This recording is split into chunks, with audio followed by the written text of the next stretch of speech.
আসসালামু আলাইকুম দর্শক, আপনাদের সবাইকে স্বাগত জানাচ্ছি আজকের ভিডিওতে। আজকের ভিডিওতে যে বিষয়টি নিয়ে কথা বলবো তা একটি গুরুত্বপূর্ণ বিষয়, তা হচ্ছে ডেঙ্গু জ্বর।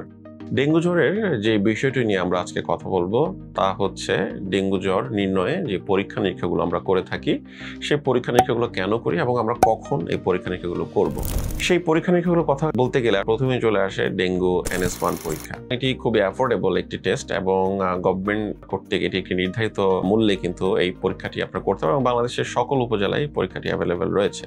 এই পরীক্ষাটি আপনার যখন জ্বর আসবে তার ডে 1 থেকে শুরু করে 48 আওয়ার্স পর্যন্ত উপস্থিত থাকতে পারে এবং এই টেস্ট করলে কিন্তু ডেঙ্গু জ্বর খুব সহজেই আপনি কিন্তু ডায়াগনোসিস করতে পারবেন। এই টেস্টের ক্ষেত্রে কিছু লিমিটেশন রয়েছে, যেমন ডে 1-এ এটি প্রেজেন্ট থাকে এবং এটি কিন্তু 48 আওয়ার্স পরে শরীর থেকে ডিসঅ্যাপিয়ার হয়ে যায়। তখন এই পরীক্ষা করে আসলে পজিটিভ হওয়ার সম্ভাবনা খুব কম থাকে। সেক্ষেত্রে আমরা যেটি করতে পারি সেটি হচ্ছে dengue RT-PCR test, real time polymeric chain reaction টেস্টের মাধ্যমে কিন্তু আমরা একদম জ্বর আসার পরপরও যদি আমরা ডেঙ্গু RT-PCR করি সেক্ষেত্রে কিন্তু এটি আমরা পজিটিভ পেতে পারি। এবং RT-PCR টেস্টের অন্য একটি ভালো দিক হচ্ছে এই পরীক্ষার মাধ্যমে কিন্তু আমরা ডেঙ্গুর যে 4টা সেরোটাইপ বা প্রজাতি রয়েছে আমরা কিন্তু সেরোটাইপ সহ আমরা ডায়াগনোসিস করতে পারি।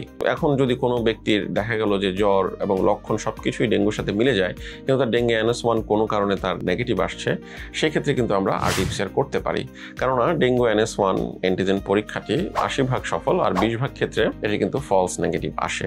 এছাড়াও অন্যান্য পরীক্ষা রয়েছে যেমন ডেঙ্গু IgG এবং IgM। এটি আসলে সাধারণত ডে 5-এর পরে একজন রোগীর শরীরে যখন অ্যান্টিবডি তৈরি হয়ে যায় তখন এই দুটো পরীক্ষা করলে কিন্তু আমরা রোগ নির্ণয় করতে পারি। এছাড়াও কিছু বেসিক পরীক্ষা আমরা যখন জ্বর আসে তখন শুরুতেই করে রাখা ভালো, তার মধ্যে CBC এবং SGPT অন্যতম।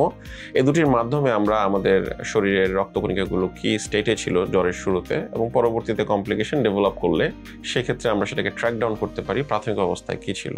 অনেক সময় লিভারে প্রদাহ সৃষ্টি হতে পারে ডেঙ্গুর কমপ্লিকেশনে। বেজলাইনে যে কি অবস্থায় আমার লিভার ছিল সেটিও কিন্তু পরবর্তীতে কমপ্লিকেশন হলে আমরা ডায়াগনোসিস করতে পারি। এই ছিল ডেঙ্গু টেস্টের আসলে আদ্যপাদ্য। আপনাদের সবার সুস্থতা কামনা করছি। আপনারা সবাই ভালো থাকবেন, সবাই সুস্থ থাকবেন। আসসালামু আলাইকুম।